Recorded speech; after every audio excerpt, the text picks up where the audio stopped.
প্রায় 30 মিনিটের মধ্যে নার্স ক্লিন আপ করে ওয়ার্ডে এসে যখন দিব্যার কোলে তার ছেলেকে দেয় ব্রেস্ট ফিডিং এর জন্য, ঠিক তখনই দিব্যা বলে ওঠে তার হাজব্যান্ড আনন্দকে যে এটা আমাদের বাচ্চা না, আমার বাচ্চা কোথায়।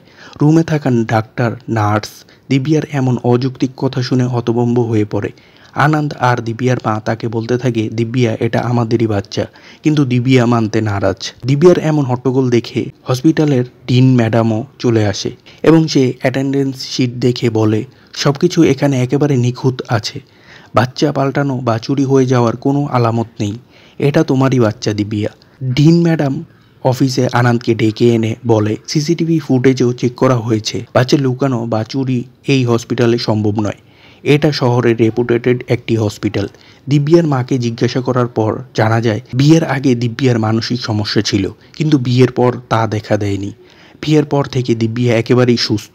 এই কথা শোনার পর ডিন ম্যাডাম তাদের জানিয়ে দেয় হয়তোবা ডেলিভারির প্রসব যন্ত্রণা দিব্যার ওপর প্রভাব ফেলেছে, এতে করে তার মানসিক সমস্যার পুনরাবৃত্তি ঘটেছে। তখনই বাইরে থেকে আওয়াজ শুনে দৌড়ে যায় আনন্দ এবং দেখে দিব্যা তার বাচ্চার জন্য অন্য ওয়ার্ডে ঢুকে তাদের বাচ্চা নেওয়ার চেষ্টা করছে নিজের বাচ্চা বলে। আনন্দ দিব্যার এমন আচরণ দেখে চিন্তায় পড়ে যায় যে দিব্যার কথায় কিছুটা হলেও তো সত্যতা থাকতে পারে, তা না হলে হঠাৎ সে কেন এমন করছে।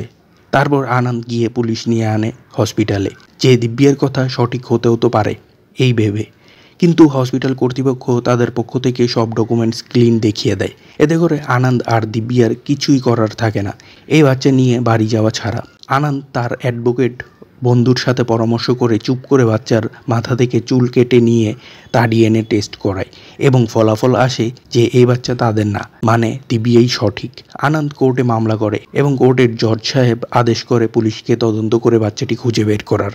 আনন্দ বাচ্চাকে খুঁজতে একজন ওল্ড কনস্টেবল সাথে পায় যার রিটায়ারমেন্টের মাত্র কিছুদিন বাকি। তারপর আনন্দ আর সেই অফিসার সন্ধান পায় বাচ্চা বলি দেওয়ার এক চক্রের, কিন্তু সেখানে গিয়েও আনন্দ তার বাচ্চাকে খুঁজে পায় না।